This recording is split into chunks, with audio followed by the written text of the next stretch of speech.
Yo, what is going on today, YouTube? I hope you guys are doing fantastic. Sorry if I don't sound too great. I woke up this morning with a sore throat, so I probably sound a little off, but F it, we ball. We get this video in. Today we're talking about Assassin's Mid. Assassin's Mid haven't really made the full domination in ranked like they have in SPL. In SPL, nearly every game is Assassin Mid, or at least multiple Assassin bans in mid so that they can't be played. It's just 3 or 4 gods. It's not like Mercury's being played in mid or Arachne. It is an ability-based assassin that has good clear. Set, Pele, Kama. Probably another one I'm missing, Cleo. 4. There's 4. They're played because they can clear waves like a mage almost. Like Bluestone kind of helps with that. In Set's area, though, he doesn't really need the extra Bluestone clear because his 1-2 is just such good clear and it's really safe. But they clear like a mage and they have the tempo and the ability to rotate around the map faster. And if you think about how these assassins are able to rotate, if it's an assassin rotating and they get caught out in the jungle by another assassin,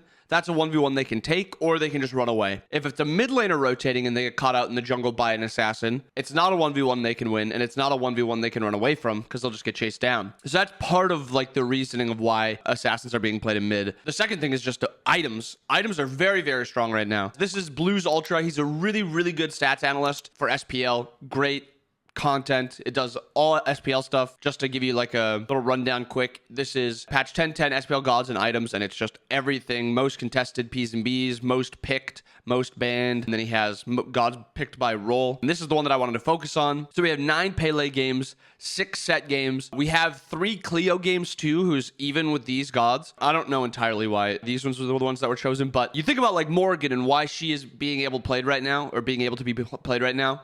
She's one of the few mages that self-peels well enough and 1v1s well enough against assassins where you can pick her and kind of be okay with it. So that's kind of her reasoning.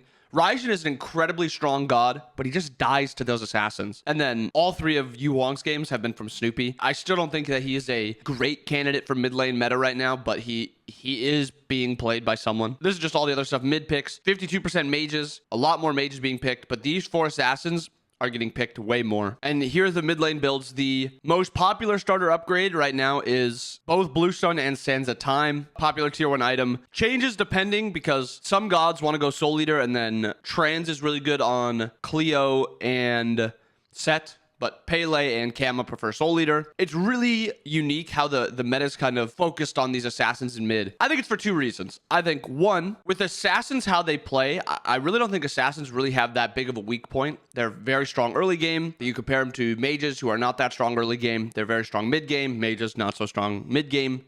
Late game mages are a lot more strong than assassins, but assassins have Bluestone, or they are just a very strong character late game. That is the first part. The second part is Soul Eater. I think Soul Eater fundamentally is a strong item that is very helpful for every assassin that's not name set. An item that allows you to do extra damage in the way of power, cooldown, flat pen, and then also sustains it up so that if you do get poked out, you can just go walk away and sustain up somewhere else. Or in that 1v1 that you are fighting, you will just get a little bit extra health because you're getting some sustain up. I think those are like the 2 big things that I would focus on. Soul Eater is probably the bigger thing. I think Soul Eater we have to look at. Is it too much assassin mid? Is it a good amount of assassin mid? Well, that just kind of comes down to what do you think? Are you enjoying seeing the assassins mid? I think they're super exciting to watch right now, but I understand also if others are like, this is too many assassin mids, bring back the mages. If that is your thought, I think Soul Eater is something we have to look at. I think 2,100 gold is way too cheap. I think you have to either look to worsen the stats, which I think the stats are already in a pretty bad spot, or you have to make the gold, the cost of the item, more expensive. I think 2,100 is too cheap for what it brings. And then I think you can also see kind of like the spikes that assassins have in mid. A lot of assassins will be going Soul Eater into Jotuns, which is 2,100 gold and 2,200 gold. So that's 4,300 gold for 2 items that give power, flat pen, and a lot of cooldown. You compare that to the mage side of things, which is Book of Thoth, into usually a flat pen item, but let's say it's divine. It's really just power here. That's about all. If it's Deso, then there's just no anti-heal. And then you're playing into a Soul Eater god in mid with no anti-heal. And that was something that kind of threw me off at first. I don't remember which mid laner I was talking to. I was asking him like, why isn't Breastplate bot in mid or something else bot in mid to mitigate all the assassins? And it was, Book is just too strong of a spike right now to not go Book. And then you can't go breastplate second item, you have to go divine, because otherwise they're just going to be just out sustaining you. Even if you are mitigating some of their damage, they will just be doing enough healing off of it that they will just slowly kill you down. So that divine breastplate maybe could work in theory, but then you've got just no power and you're not going to be really doing much damage. Now, what's my opinion on this situation? Do I think assassins are a little bit too strong? I would say yes, because I don't think it's a full assassin thing. It's just 4 assassins that just have a really strong lane clear. And I think a slight nerf to Soul Eater would be fine.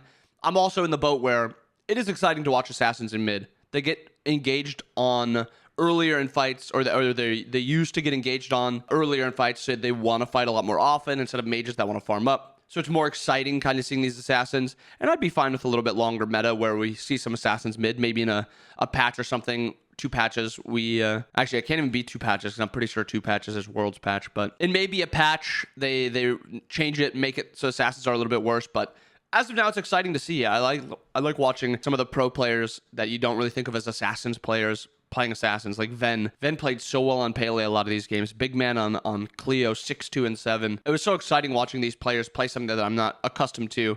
And I think that's like the excitement of this current meta. Like, look at these comps. Zaps on Thoth. They have a Pele, Scream playing Kama. Not seeing Athena in support. Athena has been played in a lot of roles, so it's cool to see her in those roles. The meta's in a very entertaining spot, and I've been personally enjoying it. But what have you guys been thinking about the meta? Do you guys like watching these assassins in mid? Do you guys like seeing like the guardians also in mid? Do you think the open meta leads for more fun, or do you prefer the more traditional mages, assassins, warriors, guardians, and hunters all in their assigned roles? Anyway, let me know down below what you guys think. I hope you guys enjoy the video. I hope you guys have a wonderful rest of your day. I'll see you guys again next time.